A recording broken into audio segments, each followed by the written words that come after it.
Imagine you are standing out on the penthouse balcony of like a 100-story skyscraper. Okay, looking down at the whole city. Yeah, just taking in the view.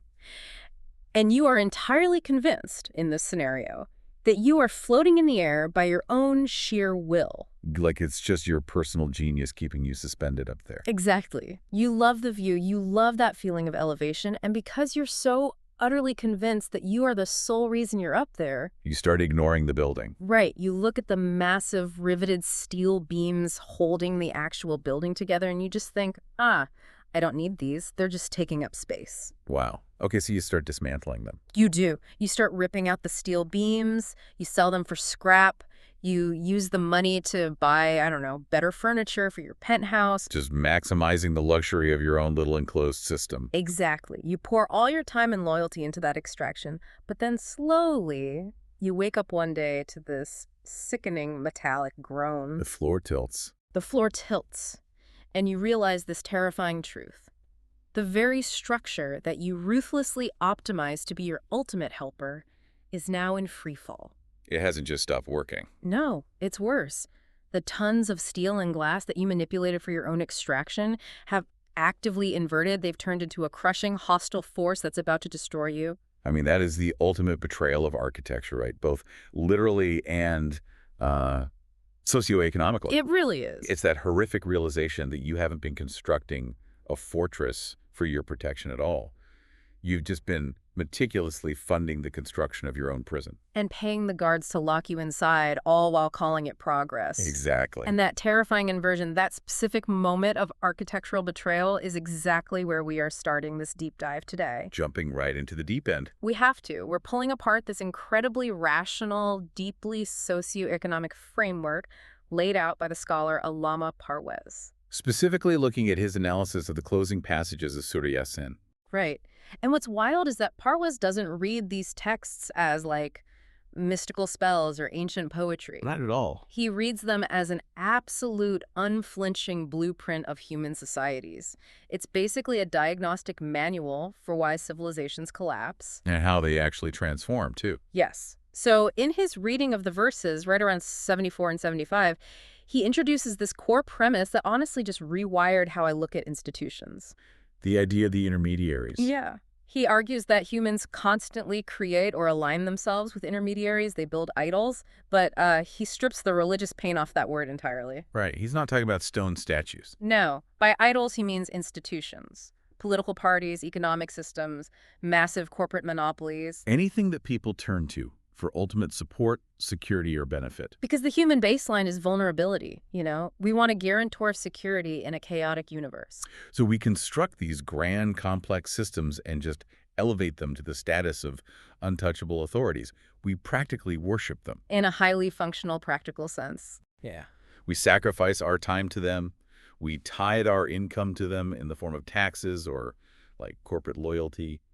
And we demand that they save us. But here is where Parwez drops the hammer. He identifies these helpers not as benevolent safety nets, but as vested interests. The term he uses is mufad perist. Mufad perist, meaning they are entities fundamentally structurally driven by self-interest and extraction. Right. And the text reveals this horrifying mechanism. It explicitly states that these entities cannot actually help you. Instead, when the system inevitably reaches its breaking point, these false helpers become an army brought forward against the worshiper. They are presented as a hostile force. But wait, I have to challenge this right out of the gate. Sure, go for it.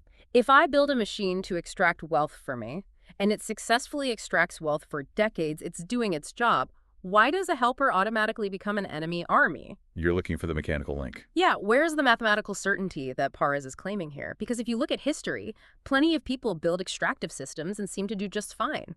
Well, to understand the absolute certainty of that inversion, we have to look at what Parwez calls the law of requital, or mukafat iamal. The law of requital. Break that down. In his framework, the universe isn't arbitrary. It doesn't run on randomized luck.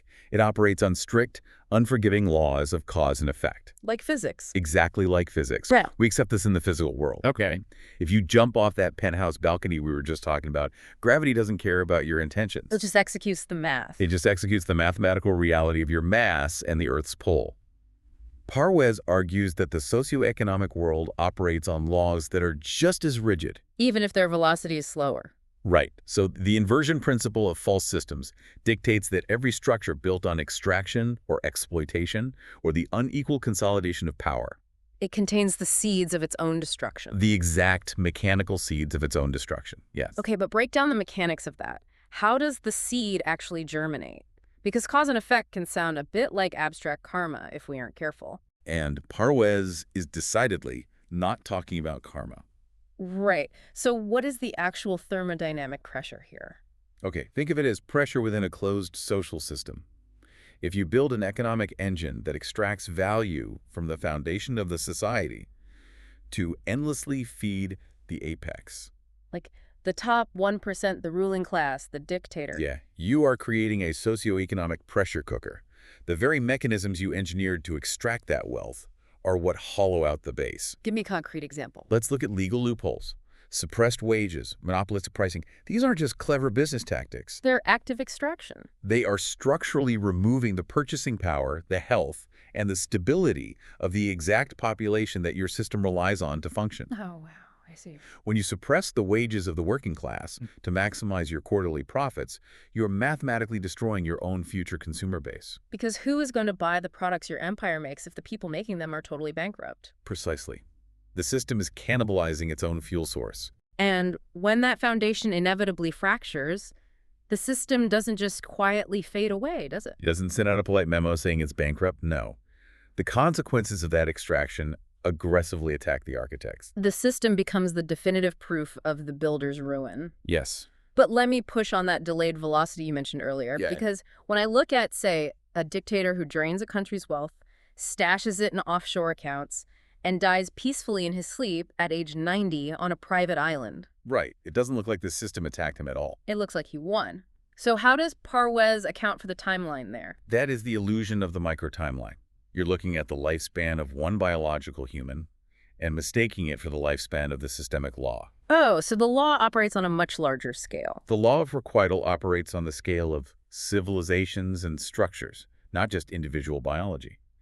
The dictator might die in his sleep, but what happens to the nation he hollowed out? It collapses into civil war.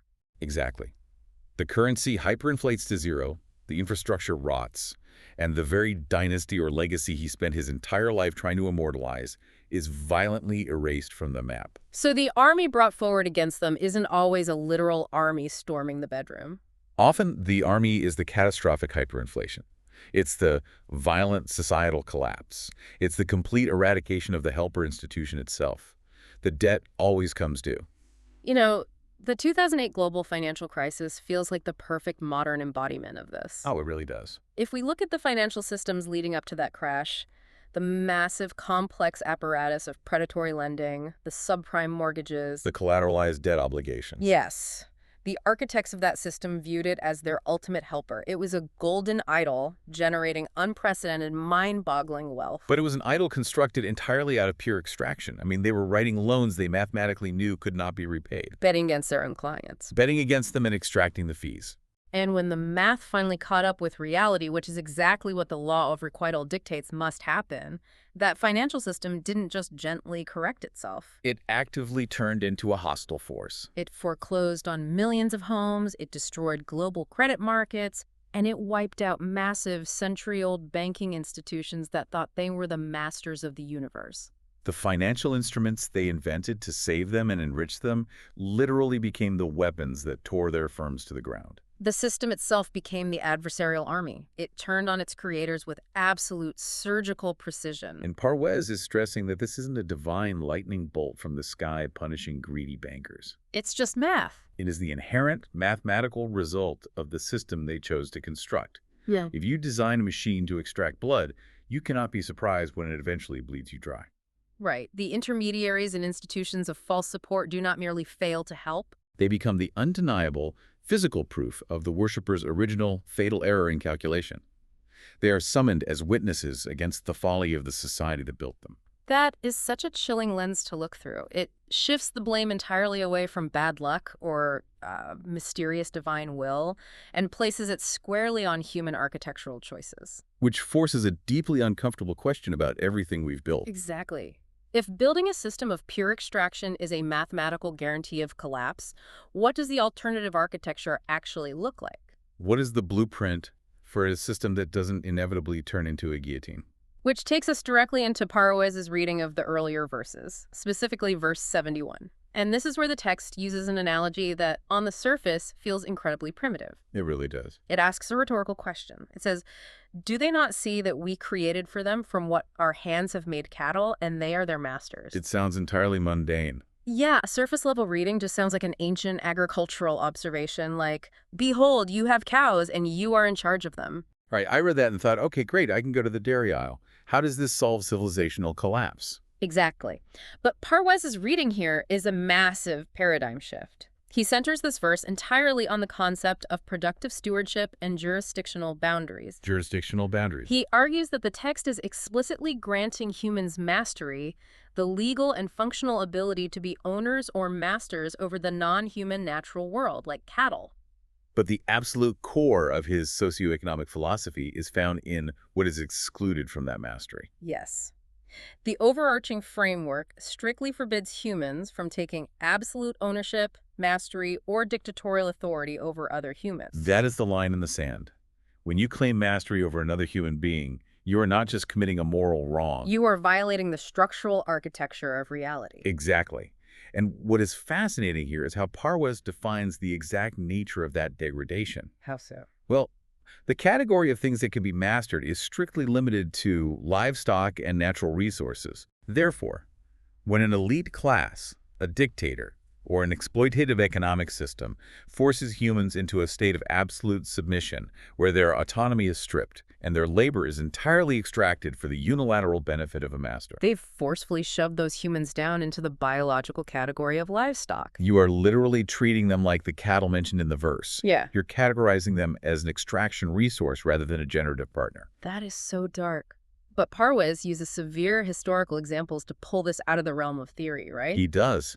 He points to the ancient caste systems, specifically the extreme historical implementations of the Brahmin and Shudra divide in certain regions. Right. He dissects how the owners of the society, the elite class, claimed absolute, unquestionable authority by divine birthright. And the lowest class, the Shudras, were treated systematically worse than cattle. Literally worse than animals. Historically, in some of the most extreme interpretations of this divide, the lowest castes couldn't even walk on the same public roads as the elites. Because they were considered polluting, right? Right. They were actually forced to carry bells to announce their physical presence, so the elites wouldn't be visually or spiritually polluted by their shadow. Putting a bell on a human being, it is the literal, physical reduction of a person to a cow in a pasture. And Parwez highlights this not just to condemn it morally, but to show the socioeconomic death of that society. Because the moment one human claims the right to be the absolute owner of another, humanity fractures into predators and livestock. And here is the mechanical problem with that. If you treat a human like a cow, you destroy their generative potential. A cow can only give you milk, meat, and leather. But a human being can give you innovation, art, complex structural problem-solving, civilizational advancement. So by enslaving them, the oppressor robs the entire society, including themselves, of the human's true output. You stall the engine of progress because you've turned your engineers into beasts of burden. But let me play devil's advocate again here. The modern listener is going to say, well, we don't put bells on people anymore. We don't have a legally codified Shudra caste. We outlawed literal slavery. Right. How does this concept of illegal mastery apply to modern socioeconomic structures? Because clearly, Parwez thinks this is a recurring human disease, not just ancient history. The mechanism of mastery simply evolved its camouflage. We might not use iron shackles, but what do you call a system of perpetual debt peonage? What do you call a modern warehouse environment where human workers are tracked by algorithms to the exact millisecond? Where they're penalized for taking a 3-minute bathroom break. Exactly. They're treated literally as expendable biological machinery to move cardboard boxes. The modern equivalent of mastery is when a corporation or a state views human capital purely as a line item for extraction, completely devoid of autonomy or dignity. When a system is designed so that the worker has no viable choice but absolute submission to survive, the power dynamic of the master and the cattle has been perfectly recreated. Just with digital bells instead of brass ones. That's a brutally accurate translation. And this brings us to Parwaz's exploration of the phrase, what our hands have made. This is the pivot from the negative warning to the positive architecture. He argues this phrase points to the active, generative character of the divine system. This isn't just a passive gift. It's not like getting a static inheritance, like a lump sum of cash that you just spend until it's done. No, it's a live, working mechanism. We are born into an incredibly complex, generative ecosystem that we did not design, but that we are explicitly expected to steward. The concept of the working trust is paramount in his writing. Creation was handed to humanity not as a playground for exploitation, but as a massive, intricately balanced factory. Humanity was handed the keys and essentially told, you are the stewards, manage this properly. Maintain the balance, utilize the laws governing it, and generate prosperity for the whole. Which completely redefines the concept of gratitude, because usually we think of gratitude as an emotion or like a verbal utterance. You look at a beautiful sunset, you feel thankful, you say a quick prayer, and boom, you've achieved gratitude. Right. But if the owner is actually meant to be a steward rather than a sovereign dictator, how does gratitude shift from mere words to actual responsible management? In Parwaz's framework, true gratitude, the Arabic word is shukr, is stripped of its passive sentimental baggage.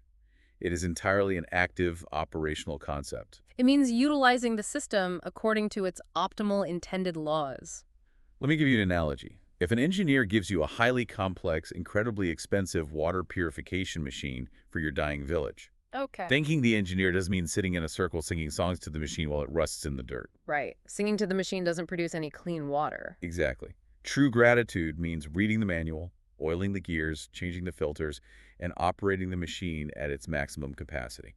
So that every single person in the village has clean water to drink without breaking the equipment. If you claim to be eternally grateful for the resources of the earth, but your economic system hoards all the wealth at the top while millions starve, You are practically exhibiting the ultimate ingratitude. you are violating the core terms of the working trust. You are acting as a sovereign dictator over the system, rather than a responsible steward of it. And the illusion of being a sovereign master stems from a profound, almost deliberate amnesia about where the tools of mastery actually came from. Which is exactly the arrogance that Parwaz tears down as he moves into verse 72. Yes, this verse focuses on the mounts and the ships that humans ride and derive benefit from. They ride them and they eat from them. And again, if we aren't careful, we gloss right over this as another ancient observation about horses and boats. But Parwaz stresses a massive reality check here. Humans did not create the foundational elements of these vehicles from nothing. We didn't invent the physics of buoyancy. We didn't engineer the biological muscle fibers, the cellular respiration, or the skeletal leverage of the horse. He elevates this concept far beyond ancient modes of transportation. The ships and mounts are a placeholder for all civilizational infrastructure. He is talking about the very fabric of human progress. Every single civilization, no matter how advanced, rides on systems it inherited. We utilize natural forces we did not originate, and we build upon intellectual and physical foundations we did not lay. The humility required to acknowledge this is not about having a modest personality. It's not about being a polite, self-effacing person at a dinner party. Right, it's not a psychological self-esteem issue. It is about the accurate socioeconomic accounting of where value actually originates. Accurate socioeconomic accounting, that concept right there is the silver bullet to the myth of the modern self-made titan. Oh, absolutely. Let's go back to our guy on the penthouse balcony. The tech billionaire who stands on a stage and says, I am a self-made genius. I built this trillion-dollar empire with my own 2 bare hands from a garage in California. It is a complete socioeconomic fiction. It requires a staggering amount of willful blindness. It's entirely fiction. They built their app using computer processors that rely on quantum mechanics they didn't invent. They utilize the internet, which was funded and developed by public government research. They rely on a workforce that was educated by public schools for 12 to 16 years. They ship their products on public roads paved by taxpayer money. all governed by a stable legal framework that protects their patents, a framework they had absolutely no hand in creating. They are riding ships and mounts they did not create. Oh wait, I can hear the counter-argument already. Someone is screaming, but the innovator actually took the risk. They assembled the pieces. Sure. Doesn't the sheer act of assembling the ship entitle them to the spoils? Parwes doesn't deny the effort of assembly. Stewardship requires immense effort and innovation. What he dismantles is the claim of absolute origination. Because that claim is what leads directly to the hubris of extraction. If you genuinely believe you created the value entirely from a vacuum, that you are the god of your own garage, you feel entirely mathematically justified in hoarding 100% of the output. You feel justified in exploiting the system, dodging taxes, and suppressing wages. Because you view yourself as the ultimate, solitary source of the wealth. The mindset is, it's mine because I manifested it from nothing. Precisely. But if you practice accurate socioeconomic accounting, if you realize that your success is merely a thin layer of innovation riding on top of a vast, multi-generational, pre-existing matrix of natural laws and inherited human effort, Your approach to resource management has to change fundamentally. it demands sustainability and equitable distribution. You realize you owe a massive dividend back to the ecosystem that made your assembly possible. You recognize you are just a node in a much larger trust, not the sole proprietor of reality. When you lose that accurate accounting, you don't just become greedy, you become deeply cynical about the possibility of change. This is huge. Parwes points out how arrogant systems argue about the impossibility of systemic transformation. He references the part of the text where people look at decayed bones and mock the idea of bringing them back to life. In a socioeconomic context, people look at the idea of a complete societal shift, of taking a broken, entrenched, hyper-corrupt system and transforming it into something just, and they laugh. They say that's impossible. Human nature is greedy. The system is entrenched. Once the bones of a society are dust, it can never change. But Parwes notes they say this while completely forgetting the initial microscopic seed of life they themselves sprang from. It is a profound, devastating argument based on biological humility. The text specifically addresses those who say, who will give life to the bones when they are decayed. Parwes connects this biological reality directly to socioeconomic potential. He says, look at a human being. A fully formed, complex, incredibly capable human being who builds skyscrapers, splits the atom, and writes symphonies. Starts as an invisible microscopic drop of fluid. If you had never seen a human being before and someone showed you that microscopic origin under a lens and said, this liquid is going to self-organize into a creature that flies to the moon, You would say they were clinically insane. you would say it violates every law of common sense. It's impossible. But it happens every single second of every single day. It is the most common miracle on Earth. Exactly. And Parwes is leveraging this undeniable biological fact to ask a civilizational question. If the underlying laws of the universe possess the generative power to take a microscopic, seemingly lifeless drop and construct an entire human being out of it, Why do you look at a decayed, broken society and confidently claim it is mathematically impossible for it to be transformed? the exact same laws of development, if applied correctly to the socioeconomic sphere, possess the latent capacity to generate massive, unimaginable growth from the smallest, most seemingly insignificant beginnings. The potential for a just society is already baked into the human DNA. It just requires the right environmental alignment to activate. The potential is already baked into the system. Which brings us, inevitably, to the absolute climax of Yaseen. And honestly, this is the most mind-bending, hotly debated part of Parwes' entire framework. The famous closing verses. Specifically, verse 82. This is the verse that everyone knows, everyone quotes. His command, when he wills a thing, is only to say to it, be kun, and it is fayakun. Kun fayakun. Right. Now hold on. Practically everyone, for centuries, reads this as pure, unadulterated magic. The ultimate cosmic magic wand. God says be, and poof, a galaxy, or a bird, or a gold coin appears out of thin air in 0 seconds, bypassing all laws of physics. How does Parwes, who is building this entirely rational cause and effect socioeconomic framework, get around the most famous magic spell in the text? He doesn't get around it. He confronts it head-on and completely retranslates the mechanics of it. Okay, how? He categorically rejects the magical supernatural reading. Yeah. He resists it entirely because a magical reading is actually a subtle form of societal defeatism. Defeatism, how so? Think about it. If kun fayakun is just magic, then humans have absolutely no role in the transformation of their reality other than sitting on their hands and waiting for a magic trick to happen. It removes the framework from the realm of human action, scientific reality, and socioeconomic organizing. Right. It turns us back into passive spectators. Parwes argues it is not like a human potter who has to run around gathering physical clay, putting it on a wheel, spinning it, and making a pot through trial and error. The divine command isn't a guy in a workshop sweating over raw materials. So if it's not a magic wand and it's not a guy in a workshop, what is it? We have to unpack the mechanics of systemic change as Carwes defines them. He explains that the universe operates in two distinct but connected phases or realms. Okay, what are they?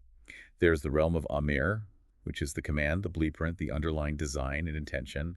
And then there's the realm of Kalk, the creation, the execution, the physical universe, where science, time, friction, and natural laws operate. So kun fayakun does not mean bypass physics. No. It describes exactly what happens when a blueprint in the realm of command enters the realm of execution, and the underlying conditions are perfectly aligned. He uses this striking, incredibly scientific metaphor to explain this, drawing from the Quranic text itself just a few verses earlier about the green, moist branch. Let's really dig into this because it's brilliant. He points out that if you look at a vibrant, green, soaking wet branch of a tree, it looks entirely devoid of fire. If you touch it, it's cool, it's full of water. It seems to be the exact opposite of a fire hazard. Yet, if you understand the science of photosynthesis, you know that within the molecular structure of that green branch, the latent potential for heat and fire is entirely present. The tree has spent years capturing solar energy and locking it into carbon bonds. The fire is literally hidden inside the wood. It is stored energy. And Parwes quotes poetry here. He pulls in Khalib and Iqbal, talking about how the spark is hidden in the grass, how the blood is hidden in the vein. The potential is already there. It was always there. So when the branch eventually dries out and the right amount of friction is applied, the fire doesn't magically appear from nowhere. It isn't a supernatural intervention. It is the sudden, violent release of solar energy that was banked inside the branch for decades. It just needed the underlying conditions, dryness, oxygen, friction, to align. This is a crucial paradigm-shifting distinction. The command kunbe is not a violation of natural laws. It is the absolute, frictionless optimization of them. Kun fayakun describes the speed, the certainty, and the completeness with which reality transforms only when all the underlying conditions and potentialities are perfectly aligned. It is the realization of latent potential. But wait, isn't this just reverse engineering modern science into an ancient text to make it sound palatable to modern ears? It's a fair skeptical question, but Parwes grounds this firmly in the linguistic roots of the Arabic used and in the structural consistency of the text. How does the text support that? The text constantly points humanity to observe nature, astronomy, biology, agriculture, to understand the divine laws. If the divine laws required magic to operate, pointing to the rigid, predictable laws of nature as proof would be logically contradictory. That makes total sense. Parwes is saying the text means what it says. Look at the physics of the branch to understand the physics of societal change. So I want you listening right now to think about the difference this makes in how you view the world. It is the difference between waiting for a supernatural messiah to fix your broken society versus actively organizing to create the socioeconomic conditions for transformation. If you just sit around praying for a green, soaking, wet branch to burst into flames, you are waiting for magic and you will freeze to death. But if you understand the laws of the system, if you do the hard, unglamorous work of drawing the wood, if you gather the tinder, if you create the friction through education, through organizing, through building better alternative structures, then the moment the spark catches, the fire consumes the wood immediately and completely. The transformation is sudden and absolute. that is kun fayakun. Because when the underlying logic of a movement is correct and the conditions are met, the execution of the plan is mathematically inevitable. Consider how systemic change actually happens in human history. It never looks like magic to the people doing the work, but it always looks like magic to the ruling class. People labor under oppressive systems for decades. They organize labor unions, they educate the marginalized, they shift cultural narratives. They endure brutal crackdowns. To the outside observer, it looks like a green branch. No fire, no revolution. It looks like the system of extraction has permanently won. But beneath the surface, they are aligning the conditions. They are banking the solar energy of human friction. And then, A single spark happens, a relatively minor historical event, a single protest, a single broken law. And suddenly, the entire system flips overnight. The Berlin Wall falls in a matter of hours. The Soviet Union dissolves. A multi-century monarchy collapses in a week. Exactly. A new paradigm takes over with terrifying speed. To the dictator, who didn't understand the latent conditions and only believed in his own extractive power, it looks like dark magic. It looks like someone just said "be," and his empire vanished instantly.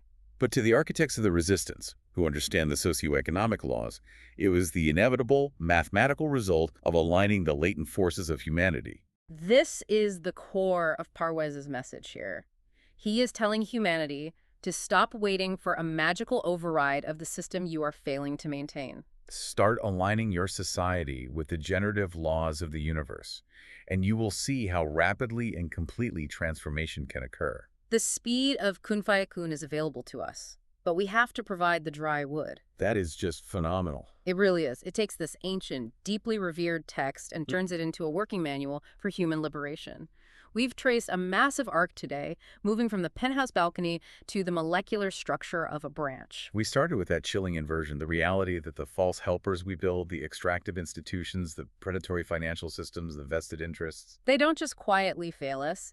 Because of the law of requital, the mathematical pressure cooker of extraction, those systems actively invert into adversaries. The extraction machine becomes the army of our ruin. We then explored the critical realization that our intended role in this creation is not as sovereign dictators, but as stewards of a working trust. We saw that claiming absolute ownership over other human beings, whether through ancient caste systems with brass bells or modern algorithmic debt peonage, degrades human potential to the level of livestock. And fundamentally violates the generative laws of the system. We recognize the absolute, unyielding necessity of accurate socioeconomic accounting. The humility to admit that everything we build, every piece of wealth we generate, rides on inherited infrastructure, public effort, and natural forces we did not originate. If we forget the ships and mounts we didn't build, if we buy into the myth of the self-made titan, we fall immediately into the hubris of extraction. And finally, we uncovered the true mechanics of change. Transformation isn't a magical wand waving away our problems while we sleep. Kun fayakun is the immediate, complete realization of change that occurs when we finally do the hard work of aligning our societal conditions with the correct underlying logic. And what I find so compelling about this is that Parwez doesn't just read the end of Yasin as a dark, apocalyptic warning of what fails when humans abandon reason. No. It is genuinely the most optimistic, positive, rational case for the system I have ever heard. It's a vision of what becomes possible when humans actually honor the working trust they were born into. When we stop trying to be masters and start being stewards. When we align our socioeconomic structures with those latent generative laws, the potential for human flourishing is exactly like that microscopic drop of life. It is as boundless and complex as the universe itself. It is the ultimate call to active, rational participation in the mechanics of the universe rather than passive, fearful submission to false idols. We are invited to be co-architects of reality, provided we follow the blueprints. It all comes back to that initial architectural choice we talked about at the very beginning. The moment you view yourself as a sovereign master rather than a steward, whether it's a tech empire, a nation, or just your own household, you stop building a shelter and start building a prison. You start dismantling the steel beams of your own survival. So I want to leave you with this to chew on. Based on everything we've unpacked regarding the mathematical certainty of the law of requital and the way vested interests inevitably invert into hostile armies, what false helper or extractive system are you currently investing your time, your energy, or your resources into under the illusion that it will ultimately save you?